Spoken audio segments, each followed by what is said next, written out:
Então, circulação, passagens estratégicas. A gente viu até então, até a aula passada, que uma área estratégica seria um local onde tem o quê? Reserva de petróleo, reservas de recursos naturais, onde são locais também de circulação de mercadorias, enfim, que é muito importante para o comércio internacional. São áreas estratégicas pelo fato de elas serem muito importantes para o comércio internacional, ok? Então, por exemplo, aqui no livro a gente vai encontrar um mapa, né, bem interessante sobre comércio de petróleo. Esse comércio de petróleo, ele trata aqui basicamente de quê? Das áreas mais importantes, por onde mais circula o petróleo no mundo, né? Onde mais circula. Então, aí, quanto maior essa bolinha, indica que passa aí uma maior quantidade, né, de milhões de barris de petróleo por dia, ok? Tráfego observado em milhões de barris por dia. Todas são passagens estratégicas. Então, aqui, por exemplo, na América, onde a gente está, né, no nosso continente, tem aqui um canal extremamente importante, que é o Canal do Panamá, né, que foi construído, terminou sua construção em 1914, século passado, já vai fazer 100 anos a construção dele. 1914, ele foi concluído. E é um canal que foi criado basicamente para interligar os dois oceanos, o Oceano Atlântico, aqui a leste, ao Oceano Pacífico, a oeste. Porque antigamente, se você quisesse sair dessa parte aqui leste rumo ao Pacífico, você tinha que contornar toda a América, um porre, né? Demorava muito tempo. Tinha que contornar toda a América. Aqui embaixo, geralmente, tem um estreitozinho que o pessoal passava com as embarcações e chegava até passava para o Pacífico, né? Mas imagine aí como isso facilitou a vida de muitos países, né? De empresas, enfim, que transportam enormes quantidades, não só de petróleo, mas outras mercadorias, via marítima, né? Do Oceano Atlântico para o Pacífico. Ok, Canal do Panamá foi uma aleluia, foi uma coisa maravilhosa. E tem outros locais também muito importantes. Por exemplo, o livro também vai dar uma ênfase aqui ao Canal de Suez, que você já deve ter ouvido falar no Canal de Suez. O Canal de Suez é esse aqui, onde tem 5,5. O Canal de Suez, ele interliga o Mar Mediterrâneo, que fica aqui entre a Europa e a África, interliga aqui com o Mar Vermelho. É uma das áreas de grande circulação de petróleo no mundo também, é uma área estratégica. Mas não só de petróleo, como outras mercadorias, né? Como o mapa está dando, né, aqui uma ampliada nessa questão do petróleo, mas, enfim, também serve para outras mercadorias que são mandadas de um local para outro via marítima.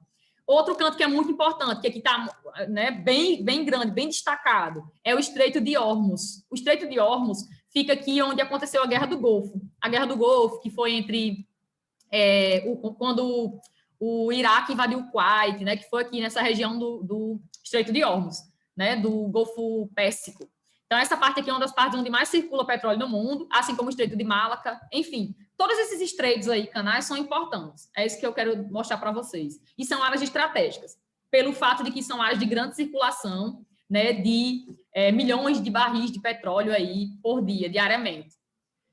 Ok? Terminamos esse tema e vamos começar o tema 3. Vamos para o tema 3. Estou falando tão rápido que estou engolindo as palavras. Não sei se vocês estão entendendo, viu? Eu espero que sim, se não, falem. Tema 3, produção e desigualdade. Vamos lá.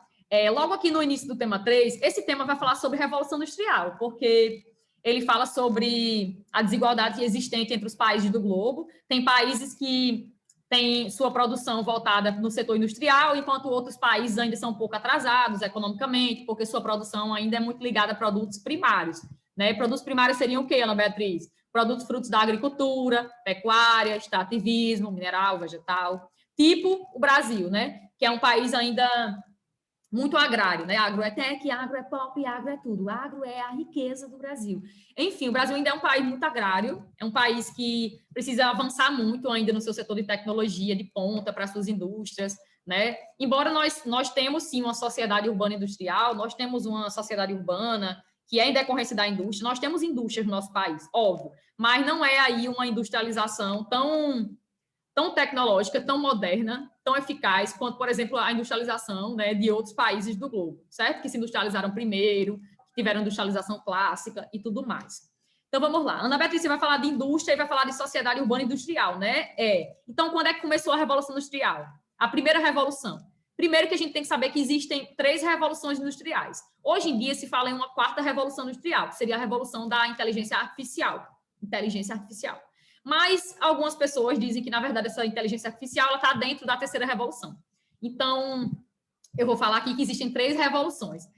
A primeira revolução industrial. Por que revolução? Revolução é algo assim que, tipo, mudou drasticamente um cenário, né? Então, imagine que antes da Revolução Industrial, o modo de se produzir era um modo de produzir baseado ou no artesanato ou na manufatura. Existiam algumas máquinas simples ali, já no século XVIII, máquinas simples, mas que precisavam do homem para ficar regulando ela o tempo inteiro, certo? Precisava muito ainda da força de trabalho. Mas com a Revolução Industrial, o surgimento das máquinas modernas e complexas, agora o trabalho humano passou a ser substituído pelo trabalho de máquinas complexas que conseguem trabalhar por várias pessoas ao mesmo tempo. E dá início aí a uma mudança drástica no modo de se produzir coisas, produtos, né? A Revolução Industrial é uma revolução nessa questão de se produzir produtos. Por isso que ela é uma revolução. E, pois bem, a primeira Revolução Industrial, ela começou no século XVIII, mais ou menos metade do século XVIII. Não existe, Ana Beatriz, uma data específica que diz assim, a primeira Revolução começou tal dia, tal hora, né, de tal ano, não existe. Nem a segunda, nem a terceira. O que é que a gente sabe? É que a primeira Revolução, ela começou por volta da metade do século XVIII, metade do século XVIII, se quiser colocar aí no livro, primeira Revolução começou por volta da metade do século XVIII, ou seja, século XVIII começou em 1701, e vai até 1800. Então, a primeira Revolução Industrial, a primeira indústria, as primeiras indústrias a surgirem no mundo, foi lá na Inglaterra, por volta de 1750. Foi o primeiro país do mundo a se industrializar. E isso por causa de vários fatores, né? A Inglaterra reunia todos os fatores necessários para a implantação das indústrias. Tinha ali várias colônias com matérias-primas, né, que mandava para ela. Tinha ali mão de obra necessária. Tinha muito money, muito dinheiro para investir nas indústrias também. Enfim. Então, a Inglaterra foi o primeiro país do mundo a se industrializar no século XVIII, por volta de 1750. E essa primeira Revolução Industrial, ela é marcada basicamente por duas coisas. Pela fonte energética do carvão mineral. O carvão mineral surge como uma fonte energética para movimentar as máquinas a vapor, as locomotivas a vapor, né, os navios a vapor. A fonte de energia mais utilizada na primeira revolução vai ser o carvão mineral. E as primeiras indústrias vão ser indústrias siderúrgicas de ferro, de aço, e indústrias de têxteis, de tecido, certo? Vão ser as primeiras indústrias, mas vão surgir lá na Inglaterra, bonitinho. A segunda revolução, a primeira vai até metade do século XIX. Ela vai do início ali da metade do século XVIII à metade do século XIX. E aí, basicamente, a gente vai ter um contexto aí de Inglaterra se industrializando. Beleza, Europa. Já no século XIX, outros países do mundo se industrializam, como Estados Unidos, França, Alemanha, Japão, começam a se industrializar no século XIX. Esses países que eu estou falando, todos eles hoje, eles têm uma grande produção industrial, são países que são líderes, geralmente estão ali no topo das 10 maiores economias do mundo, são países líderes também na produção, inovação, tecnologia, adicionada à produção, enfim, são países ricos. Esses países que se industrializaram primeiro, da primeira revolução para a segunda revolução, que eles participaram de uma revolução que a gente diz que é a revolução clássica. Por que clássica ou original? Porque eles se industrializaram primeiro. Já os países que se industrializaram entre a segunda revolução, já na terceira revolução industrial, quando já estava quase começando a terceira revolução, no século XX, né, são países que tiveram industrialização tardia, praticamente 100 anos depois, mais de 100 anos depois do primeiro país, da Inglaterra, tipo o Brasil, que se industrializou no final do século XIX e no início do século XX, certo? E geralmente esses países que se industrializaram de forma tardiamente, né, bom tempo depois dos primeiros países, são países que não têm uma grande produção industrial, que não figura aí como um país com um grande teor produtivo nessa área de produção industrial e também na questão de tecnologia de ponta. Geralmente são países que ainda estão engatinhando ali na tecnologia da terceira revolução industrial, né? Estão ali, eita, será que a gente vai conseguir? A gente precisa investir ainda muito dinheiro nisso e tudo mais. São países que o setor agrário ainda é muito importante, geralmente, ou a pecuária, ou o extrativismo, que ainda precisa investir muito em indústria, certo? Você nota uma diferença drástica dos países que começaram a Revolução Industrial, se industrializaram primeiro, dos que se industrializaram tardiamente, tipo Brasil, México, Argentina. Mas, Ana Beatriz, tem alguns países que se industrializaram depois, tardiamente, que eles conseguiram ter um padrão de produção industrial bem semelhante ou igual a de um país desenvolvido, não tem? Tem, claro que tem. China, que se industrializou de certa forma um pouco tarde, e hoje é a segunda maior economia do mundo, ultrapassou os Estados Unidos em 2010 como o país que mais produz produtos industrializados no mundo, são eles agora, e não mais os Estados Unidos. Mas tem também os tigres asiáticos, que são países asiáticos, obviamente, que se industrializaram tardiamente, né, depois aí, praticamente mais de 100 anos depois da Inglaterra, que foi o primeiro país, mas que investiram muito maciçamente em infraestrutura para suas indústrias, educação de qualidade, né, especializou sua mão de obra, enfim, e aí conseguem ter uma produção industrial, tecnológica, moderna e muito semelhante, igual a de países ricos, que se industrializaram primeiro. Mas, no geral, geralmente, os países... No geral, geralmente, eu estou ótima, viu? Geralmente, os países aí que se industrializaram tardiamente, mais de 100 anos depois da Inglaterra, né, eles não têm uma grande produção industrial, não. E quando tem, não é uma produção industrial tão tecnológica, né, tão robotizada, com grande adição de investimento em tecnologia, informação, em pesquisa e desenvolvimento, como os países ricos, certo? Que se industrializaram primeiro. Pronto, Ana Beatriz. Segunda revolução, você falou aí que ela começa na metade do século XIX, não é isso? Por volta de 1850, e vai até mais ou menos metade do século XX, 1950. E aí, por volta de 1950, vai começar a terceira revolução industrial, que é a revolução da informática, da robótica, enfim, a revolução aí que criou as redes digitais, que faz com que vocês assistam a minha aula agora, é a terceira revolução industrial, certo? Que começou no século passado. Final do século, mais ou menos ali, né? Metade do século passado ao final do século XX, ok? E é o que a gente possivelmente está vivendo até hoje. A segunda revolução, eu falei que a primeira revolução foi a revolução do carvão mineral, né? Das locomotivas a vapor, das indústrias siderúrgicas, têxteis, enquanto a segunda revolução, ela é uma segunda revolução baseada, vai haver o descobrimento do petróleo como uma fonte energética, vai ser na segunda revolução o petróleo. A eletricidade também, a invenção da segunda revolução, aí as máquinas vão se tornar cada vez mais complexas, cada revolução vai mudando os métodos produtivos e vão surgindo máquinas cada vez mais complexas, né? Melhores, mais modernas, e a produção vai aumentando consequentemente. A terceira revolução já é a revolução da informática, já se muda os métodos produtivos.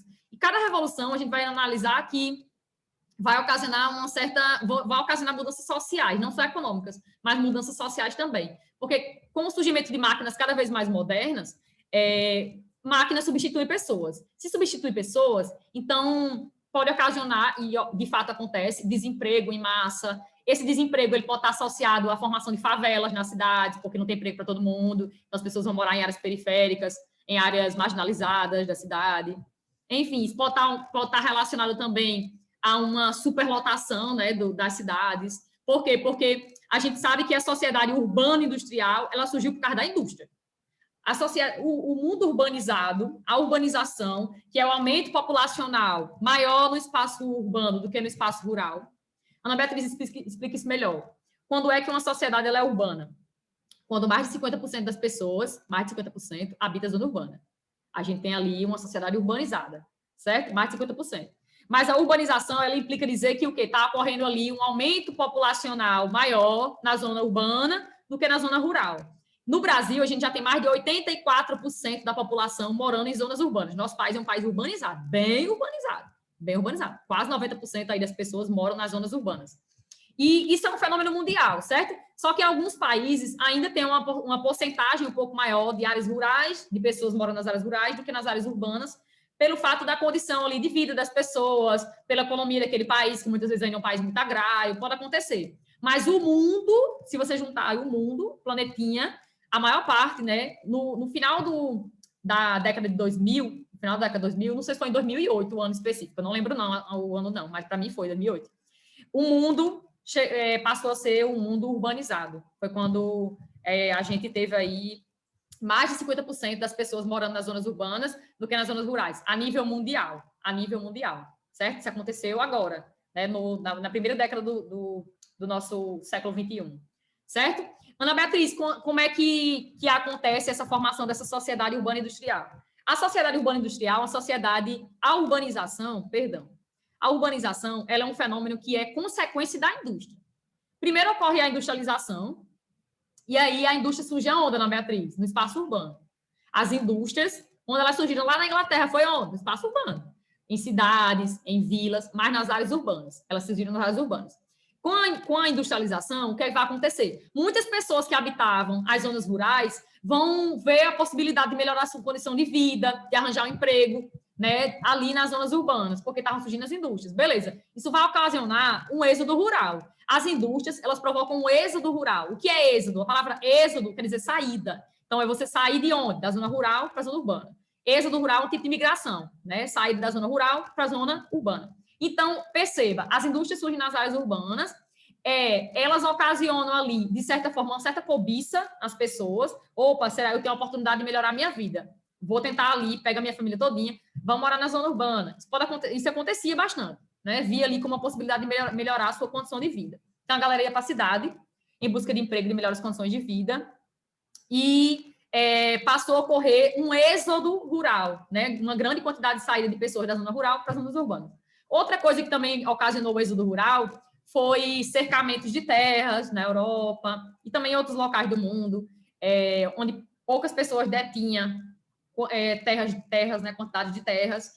Outra coisa que ocasionou o êxodo rural foi o fato de que o espaço agrário, com a industrialização, o espaço agrário ele também foi mecanizado, também foi modernizado. Mecanizado, que significa dizer que não precisava mais de tantas pessoas morando ali, né, para trabalhar ali. Então, isso também ocasionou a saída de pessoas das zonas rurais para as zonas urbanas. Então, perceba que a urbanização, o crescimento populacional nas zonas urbanas é um fenômeno que é consequência da indústria. Quando vocês estudam urbanização, antes vocês veem indústria.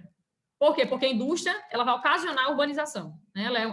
Ela vai ser aí uma consequência ela vai ocasionar essa consequência, na verdade, né? Que é a urbanização. Então, aqui está dizendo o que no livro? Está dizendo aqui, ó. A partir do final do século XIX, surgiu a chamada sociedade urbana industrial. Final do século XIX, o que estava acontecendo no Beatriz, no final do século XIX? Final do século XIX, a gente estava aí entre a metade do século XVIII e metade do século XIX, primeira revolução.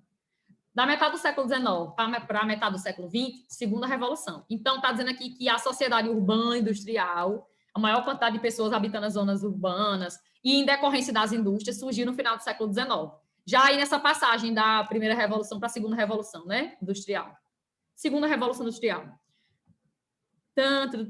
E aí essa sociedade urbana industrial, ela é caracterizada pelo quê? Por características econômicas, sociais e políticas, ocasionadas por causa da produção industrial, né? Mudou o modo de vida das pessoas, que agora passou a ser um modo de vida urbano, urbano-industrial. Urbano porque estava localizado na zona urbana, industrial porque é em função dessas indústrias que surgiram. Por isso que é a sociedade urbana-industrial. Outra coisa, tá dizendo aqui o que eu estava explicando para vocês. Historicamente, o desenvolvimento da atividade industrial esteve associado à urbanização, já que a maior parte das indústrias se localizava em vilas e cidades. Ok, atraindo, sugando, né, causando cobiça das pessoas da zona rural para as zonas urbanas, provocando o êxodo rural. Outra coisa que a industrialização ela também fez foi subordinar o campo à cidade. A industrialização ela provocou isso, uma subordinação do campo em relação à cidade. Por que, Ana Beatriz? Porque o espaço rural, o campo, ele se tornou um espaço que é, de certa forma, subordinado às cidades. Porque os alimentos que passaram a ser consumidos nas zonas urbanas eram produzidos aonde? Nas zonas rurais. A matéria-prima, grande parte da matéria-prima que as indústrias necessitavam, também vinha das zonas rurais. Então, a indústria ela também provocou uma subordinação do campo em relação às cidades. Tá entendendo? E as máquinas do campo vinham de onde? Das cidades. Então, assim, a indústria ela também vai provocar esse êxodo rural, ela vai provocar uma mudança no modo de vida das pessoas, ela vai provocar uma urbanização e ela vai provocar também mudanças significativas no espaço rural, uma mecanização, vai tornar ali o campo dependente. Travou. Vai tornar o campo dependente das cidades, vai fazer com que o campo produza matéria-prima para as indústrias, vai fazer com que o campo produza os alimentos que a galera da cidade vai consumir, ok? Vai acontecer tudo isso. Aí aqui, ó, nos dias de hoje, a produção industrial é uma atividade distribuída de forma irregular e desigual entre os países do mundo. Isso aqui eu já comecei falando para vocês, né? Que, na verdade, nem todos os países do mundo eles têm o mesmo padrão tecnológico, industrial, né, de produção. Nem todos os países têm condições de investir em pesquisa e desenvolvimento, que tem centros de pesquisa, que tem ali universidades voltadas para a produção científica, para a produção de produtos novos, inovadores e surpreendentes, enfim. Nem todos os países têm isso. Geralmente, o quê? A maior parte dos países ricos que a gente tem, países centrais, desenvolvidos, são países que detêm a maior produtividade e a maior tecnologia em suas mãos. São os países justamente que começaram a Revolução Industrial, né? Ali entre o século XVIII e o século XIX, que possuem industrialização clássica ou original, porque eles foram ali no início. E já os países mais pobres, alguns países emergentes, alguns países subdesenvolvidos, periféricos e semi-periféricos, eles não têm uma grande produção industrial e muitas vezes estão engatinhando ali ainda na questão da tecnologia. Não tem centros de pesquisa, são países que não investem ainda muito em pesquisa e desenvolvimento industrial, né? Tipo o nosso, que ainda tem aí muita água para rolar, muita coisa para fazer ainda em relação à produção industrial. Então, por exemplo, a galera que está no primeiro grupo, né, que tem aí um grande desenvolvimento industrial, são quem? O livro vai citar Reino Unido, né, Inglaterra, que é uma região do Reino Unido, França, Alemanha, Holanda, Estados Unidos, Japão, né, que tiveram isso industrialização entre o século XVIII, no caso a Inglaterra, e o século XIX, grande parte desses outros aí, e final do século XX. E aí, alguns se industrializaram de forma tardia, né? Eu falei que grande parte dos países do mundo, na verdade, se industrializaram de forma tardia, praticamente 100 anos depois da Inglaterra, entre o século XIX e o século XX. E aí, esses países, muitos deles, como eu falei, né, têm sérias dificuldades ainda na questão da produção industrial, tipo o nosso país. Mas tem uns que são exceções, tá dentro da galera que se industrializou de forma tardia, né? Mas são exceções, porque eles conseguem ter uma produção industrial muito pau a pau com países ricos do globo, que se industrializaram primeiro. Tipo, o livro vai citar que Coreia do Sul e China. Coreia do Sul é um tigre asiático, assim como Taiwan é um tigre asiático, Hong Kong é um tigre asiático, Singapura é um tigre asiático. Esses países são países que se industrializaram maciçamente em 1970, a partir de 1970, que investiram muito em educação de qualidade, acessível a todos, em infraestrutura para as indústrias. O governo passou a investir nisso, né? Passou a investir também, possuem geralmente condições ali de pesquisa e desenvolvimento industrial, enfim. E aí tudo isso propiciou para eles um grande desenvolvimento industrial. E a China também, né? Que é um país também que se industrializou tardiamente e conseguiu aí se tornar o país que mais produz produtos industrializados no mundo hoje. Os chineses invadiram o mundo. Eles invadiram literalmente o mundo. Produção industrial por grupo de países. Países desenvolvidos. Olha aí, como eles dominam a produção industrial, os países desenvolvidos. E os países em desenvolvimento, 37,2%. Em desenvolvimento, aqui não está nem contando os países mais pobres do globo, né?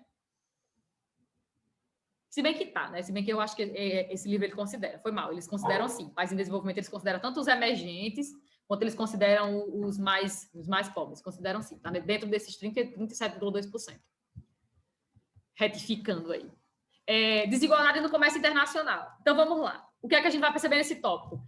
Mas vai ser basicamente o que já vim falando no outro tópico anterior, né? Que, na verdade, a produção industrial, ela não é uma produção igualitária entre os países. Tem países que detêm uma maior produção do que outros. E, além de deter uma maior produção do que outros, também tem outros pré-requisitos, outras coisas, outros fatores. São países que conseguem ter uma produtividade de produtos com alto valor agregado, produtos caros, produtos com alto teor tecnológico, porque uma coisa é você ter uma grande produção, e outra coisa é você ter uma grande produção e, né, produzir produtos de alto valor agregado, produtos caros, sofisticados, né? Enfim. Com os avanços tecnológicos... Pipoca está desesperando. Mulher, já. Falta 3 minutos. Tenha calma. Vai terminar. Espera aí, você vai sair. Olha, minha cachorra. Com os avanços tecnológicos que empreendem, as nações desenvolvidas competem internacionalmente pelo controle do comércio internacional, dividindo o protagonismo de tempos em tempos e fazendo com que o contexto geopolítico e geoeconômico seja caracterizado por uma divisão internacional marcada pela manutenção dos padrões de desigualdade entre as nações. Ana Beatriz, o que é isso aqui, mulher, que você leu agora tão rápido? Quer dizer o seguinte, quer dizer que, em relação ao comércio internacional, geralmente quem manda, quem controla o comércio internacional são os países ricos. Então, eles acabam afetando aí, fica só mudando um pouquinho a logística do poder entre eles, mas quem manda no comércio internacional são eles. E eles acabam impondo os preços das matérias-primas para os países mais pobres. Eles têm esse poder de ditar os preços das mercadorias que são produzidas por países mais pobres. Então, eles têm um poder geopolítico maior, né, digamos assim. Por sua vez, os países que começaram a desenvolver seus setores industriais mais tardiamente, tipo Brasil, México, Argentina, né, e que não conseguiram alcançar o nível das nações desenvolvidas, não têm condições de competir. Óbvio, não tem condições. A gente não tem como competir com a produção industrial dos Estados Unidos, da Alemanha, da França, né, do Reino Unido, não tem como, do Japão, não tem como competir. Não tem como competir por causa não só porque a gente se industrializou de forma tardia, não só por isso, mas por várias outras coisas, como, por exemplo, a questão de investir em ciência e tecnologia, né, investir em centros de pesquisa, em inovação, né, enfim, investir também em infraestrutura para as indústrias, tudo isso deveria ser feito, deve ser feito. Então, a gente não tem como competir. E se especializam, esses países em desenvolvimento já se especializam em produção de matérias-primas, que no caso o Brasil é um país ainda muito agrário, né, que produz muito matéria-prima, né, produtos que são matérias-primas e vende aí para outros países do globo. Agro é tech, agro é pulp, agro é tudo. Agro é a riqueza do Brasil. Enfim, esse é o caso, por exemplo, aqui cita Brasil, Argentina, México, África do Sul. Todos eles são potências aí semiperiféricas, emergentes do globo, se industrializaram de forma tardia e não conseguem competir com países desenvolvidos, né, em produção industrial. Todos eles têm indústrias, têm um bom setor industrial, mas não conseguem competir com países mais ricos do globo, certo? Não conseguem. Esses países ainda são grandes exportadores de matérias-primas, apresentando ramos industriais, de comércio e de serviços mais desenvolvidos do que outros países mais pobres, mas não conseguem competir com países ricos, não conseguem. Outro grupo de países, por sua vez, busca alcançar algum desenvolvimento industrial e superar a condição exclusiva de exportador de matérias-primas, como Bolívia, Congo, Líbia e Guatemala, que a condição desses países aqui, né, a condição socioeconômica deles, faz com que eles exportem ainda